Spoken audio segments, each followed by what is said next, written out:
Well, let's talk about that game last night for the Cowboys. They are, of course, through to week 2 of the finals after a thrilling win at their home stadium, Queensland Country Bank Stadium. So the Knights led 12-4 at half-time. Then it got to 16-all with 10 to go. Cowboys took total control, securing a 28-16 win, as I said, to move through to week 2 of the finals, where they will face the Cronulla Sharks. Let's have a look at this game overall.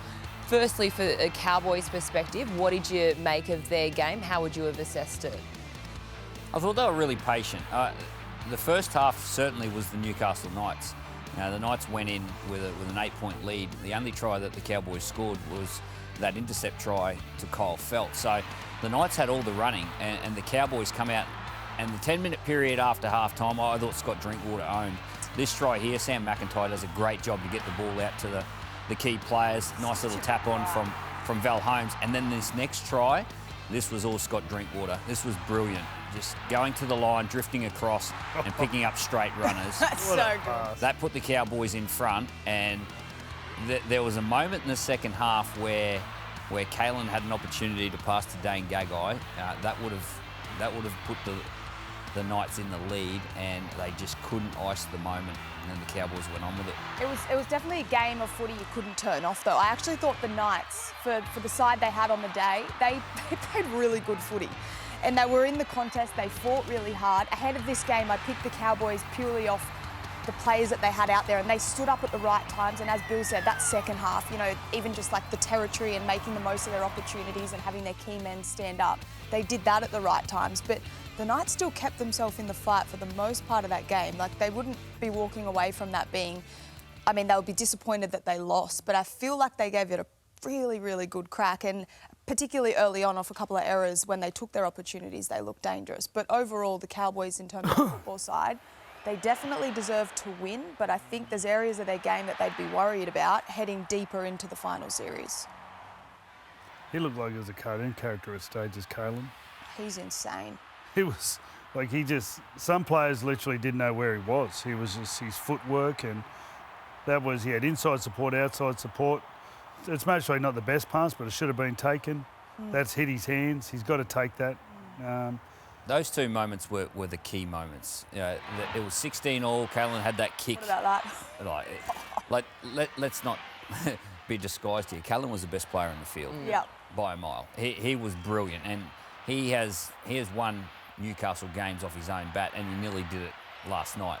Like, the way he's moving at the moment is as good as I've ever seen him. There were a couple of moments in the second half where they just couldn't get it done. There was this one where, whether at the pass or the catch, they just couldn't ice that moment. There was a kick to put them in front with about 11 minutes to go. They just couldn't ice those moments right at the end of the game. They sort of went in the game without, much arsenal. It was all going to be on Kalen, really, to be creative. Yeah. And, they had the shot down the left-hand side where you saw the nice footwork.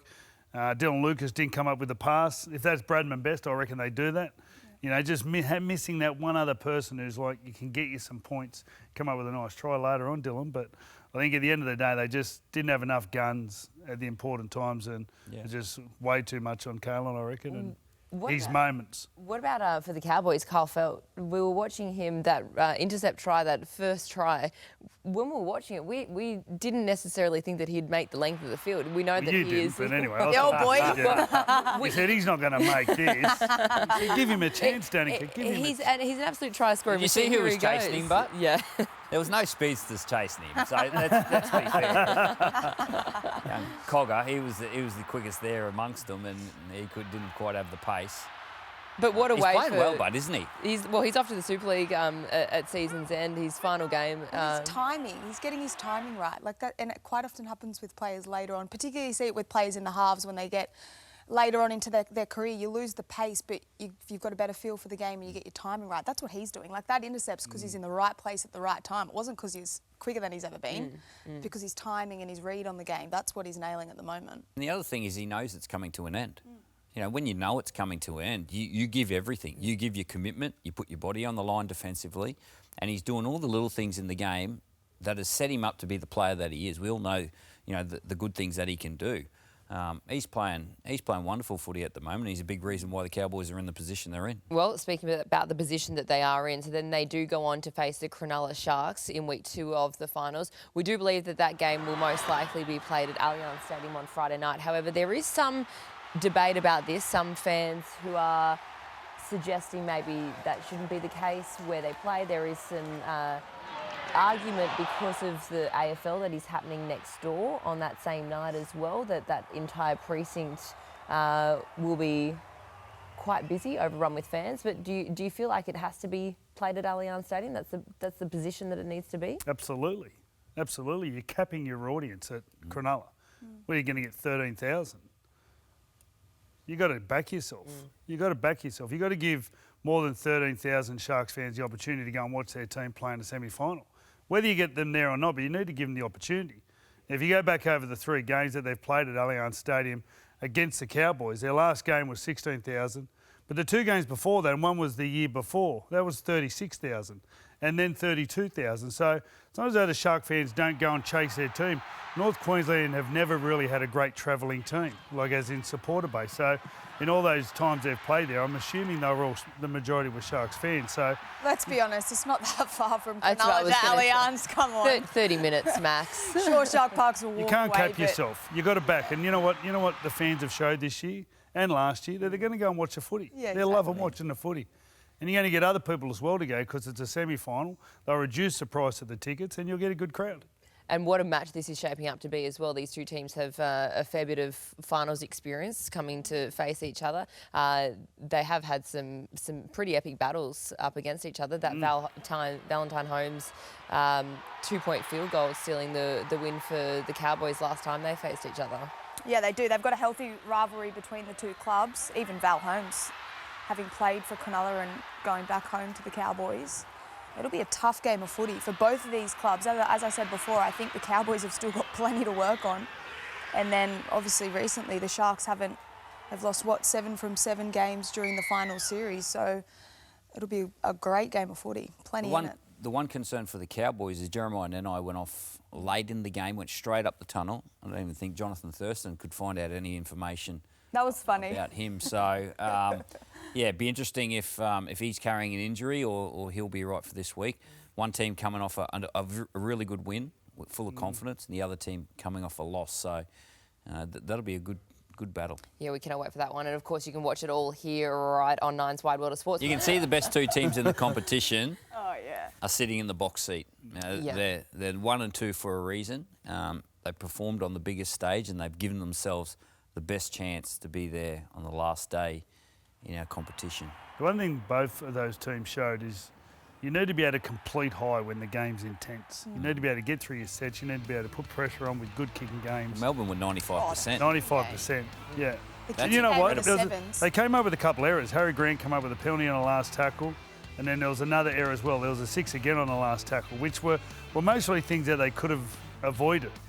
And then Cronulla would have had no chance. It would have been a blackout. Well, they scored this try just before half-time, Cronulla, and it was 2 tries apiece at half-time. They were down by 4 points.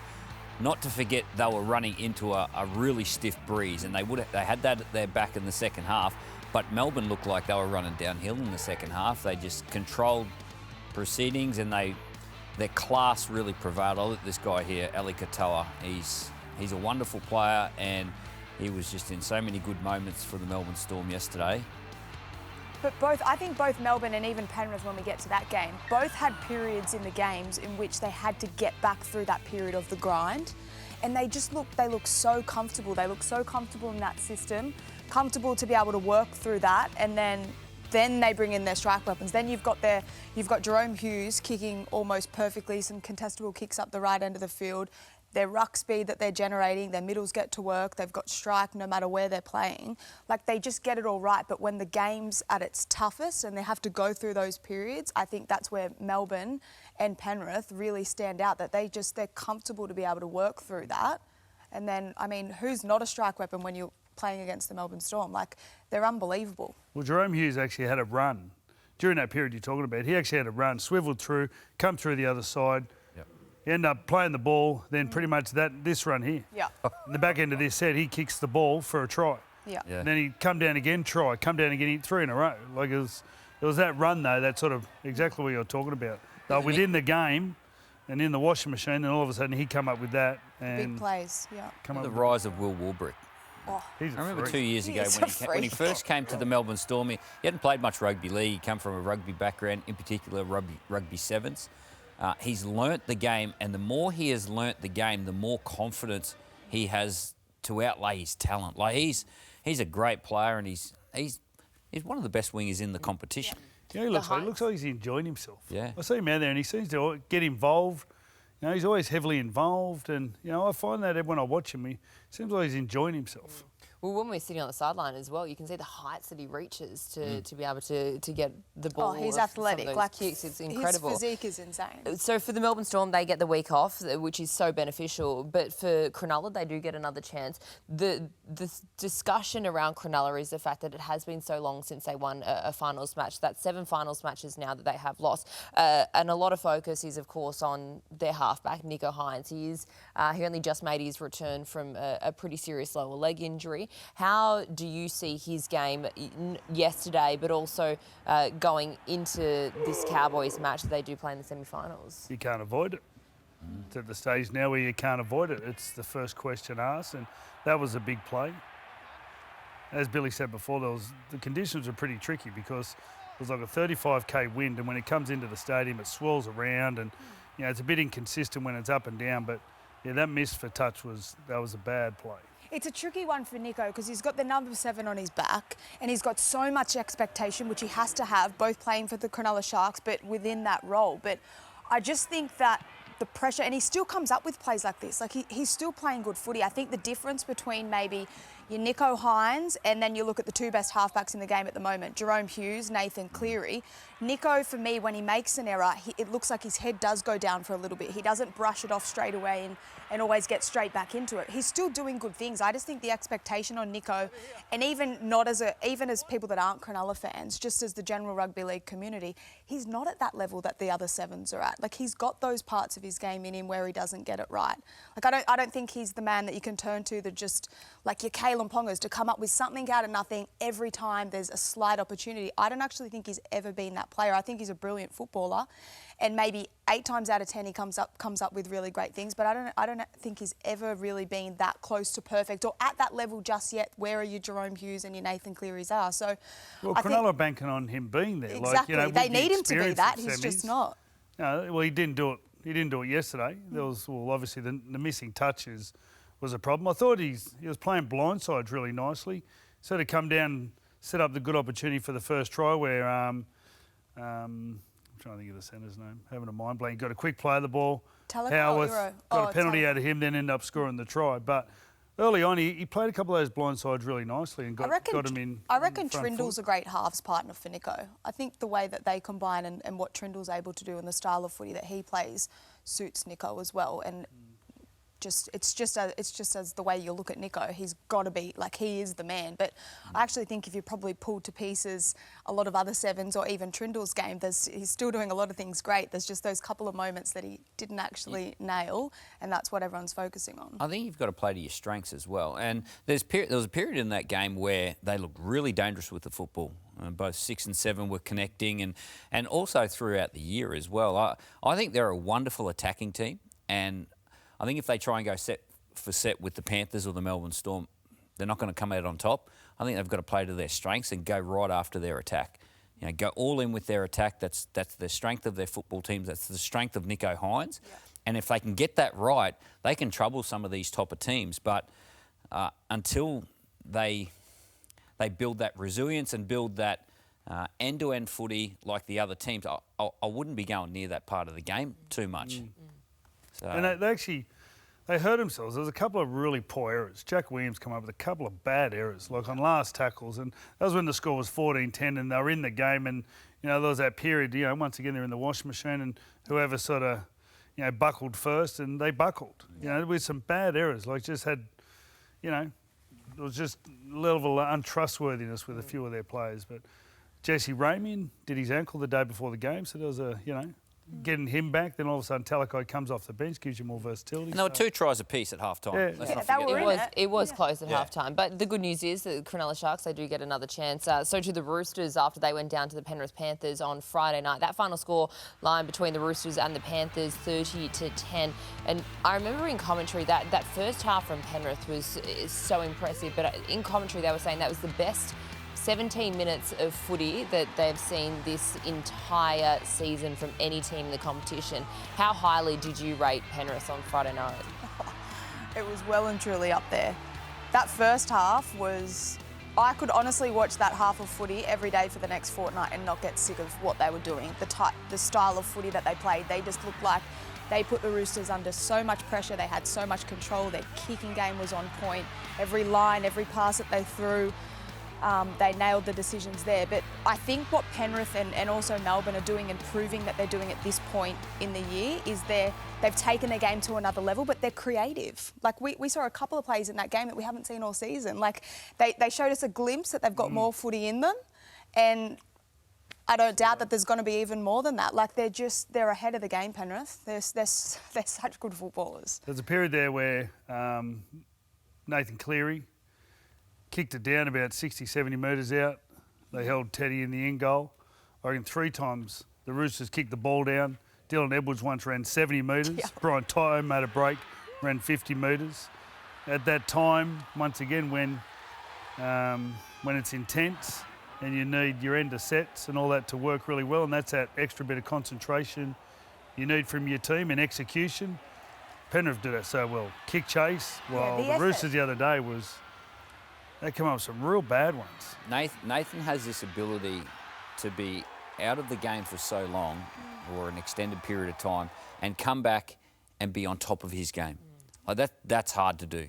A lot of players would take 2 or 3 games to, just to get the feel of the game back, get the timing back. Whereas Nathan has done it a number of times where he's come back and he's been as good as he's ever been. He was And as then good as he's ever been the other night. What do they call that in the horse world? First up after a start, he does that. Goes well fresh. Goes well fresh. He goes well fresh, Nathan. After a spell.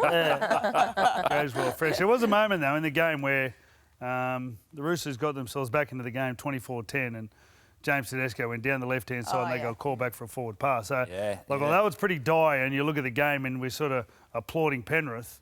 It could have been 24-16 and the Roosters had all the running. It should have been. That was not a forward pass. They turned the tides and they end up sort of, I think, completing 12 out of 13. Yeah, it was for a 12 from period 13 there. at that point This and was 10-0. Yeah, you're They right. called this a forward pass. Yeah, that was a tough call. Yeah. And you can just see the value, though. Like, the Roosters have got it. It just shows you the Roosters have got it. They just didn't have it at the start of the game when they needed it more than ever. Frustrating to Totally. be watching the Roosters, the discipline. Penalties, Daniel Tupou come up with 2 cold drops. And it's been something that's been consistent with their footy. Like, if they can complete, 95% Melbourne, and I think Penrith were 88. That's high. You got to be. What about that play? No errors. What about the charge down play when Nathan, you spoke about it before, about the effort and the game that Nath had, and he went down and made that tackle. But then what happened after it, and this is the difference between the two teams in different moments, the whole Penrith side got back there onside in defence before the Roosters were even there to attack. At dummy half. There was no dummy half there. The whole Penrith team And they had their whole line ready to go. Yeah. Like, that's They had all the insane. energy too, because they had all the ball for Exactly. the period before that. But that's an attitude That's thing. an isn't it? attitude thing. Well, of no course. doubt the Roosters will be watching this afternoon's match between the Bulldogs and the Seagulls very closely as well. As we mentioned before, they do, of course, get a second chance. This year, NRL on 9 is your one-stop shop for all footy. That's right, Freddie. Not about the highlights. Action. 7 days a week. Billy and Gus podcast, get that on your drive on the way home. Immortal Behaviour. Grab a seat on the couch for that. And, of course, my favourite, Freddie in the Own. The best footy brains, the biggest games. Don't trust the algorithm. Subscribe to NRL on 9 and get all your entertainment there.